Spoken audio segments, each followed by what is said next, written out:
The word exorcism brings up a feeling of deep fear, a shiver down your spine.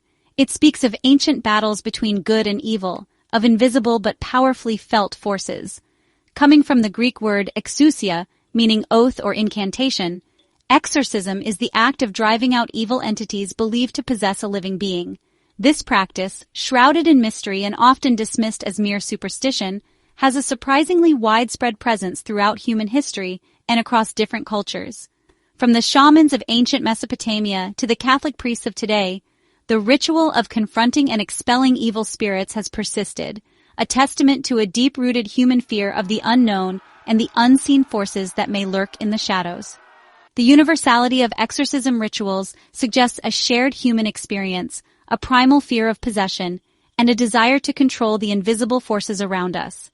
Whether viewed through the lens of religion, psychology, or anthropology, the phenomenon of exorcism continues to fascinate and terrify, challenging our understanding of the human mind and the very nature of reality. The echoes of exorcism rituals resonate through the corridors of time, whispering stories of ancient fears and the desperate measures taken to combat them. In ancient Mesopotamia, cuneiform tablets dating back millennia depict elaborate rituals performed by priests known as ashifu to drive out evil spirits called utuku. These rituals often involved incantations, amulets, and the use of herbs and incense, reflecting a belief system that intertwined the physical and spiritual realms. Across the sands of time, the ancient Egyptians also wrestled with the fear of demonic possession.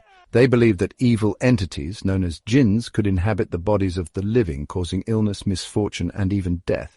Egyptian priests, trained in the art of exorcism, performed elaborate rituals, often involving the use of magic spells, amulets, and the invocation of powerful deities, to banish these evil forces.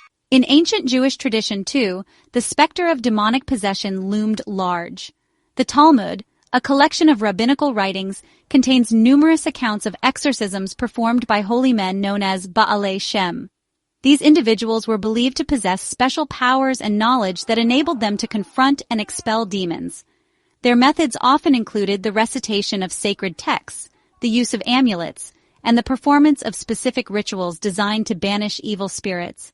These ancient practices, though separated by vast distances and cultural differences, share a common thread: the belief in the existence of malevolent spiritual entities and the power of ritual actions to combat them. This shared fear transcended geographical boundaries, reflecting a deep human need to understand and control the forces of darkness that seem to threaten the very fabric of their existence. The tools and rituals used in exorcisms are as diverse as the cultures they come from, but they all share a common purpose: to confront and drive out evil forces. In many cultures, religious symbols and artifacts are believed to have power against evil. Crucifixes, holy water, and blessed objects are often used in Christian exorcisms, while other religions use their own sacred objects, like amulets, talismans, or special herbs and incense. The power of language is also central to many exorcism rituals. Incantations, prayers, and commands spoken with authority are believed to have a spiritual force that can banish evil. These words often call upon a higher power, asking for divine intervention to drive out the evil entity. Physical actions and gestures often accompany the spoken words. Hand movements, symbolic gestures, and even physically restraining the possessed person can be part of the ritual. These actions aren't just symbolic. They are believed to have a real effect on the spiritual world, disrupting the evil entity's control. The setting where an exorcism takes place is also considered important. Sacred spaces like temples, churches, or specially prepared rooms are often chosen for their spiritual significance. The use of candles, incense, and specific colors can further enhance the atmosphere, creating a space suitable for spiritual warfare. While the specific tools and rituals may vary, the underlying principle remains the same: to create a symbolic and spiritual confrontation between good and evil, with the exorcist acting as a channel for a higher power to intervene and restore balance to the affected person. The clash between modern medicine and the ancient practice of exorcism is perhaps nowhere more apparent than in the debate surrounding the nature of possession itself.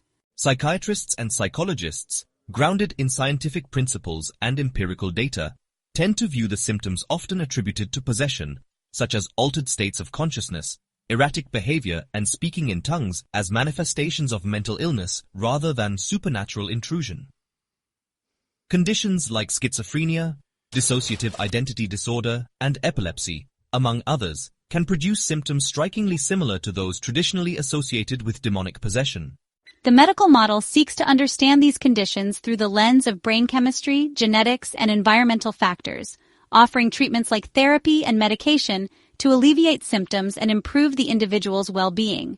However, the lines become blurred when conventional medical treatments fail to alleviate the symptoms or when individuals exhibit behaviors that defy rational explanation. Some individuals, even after extensive psychiatric evaluation and treatment, continue to experience voices, visions, and impulses that they attribute to external, malevolent forces. This is where the perspectives of science and religion often diverge.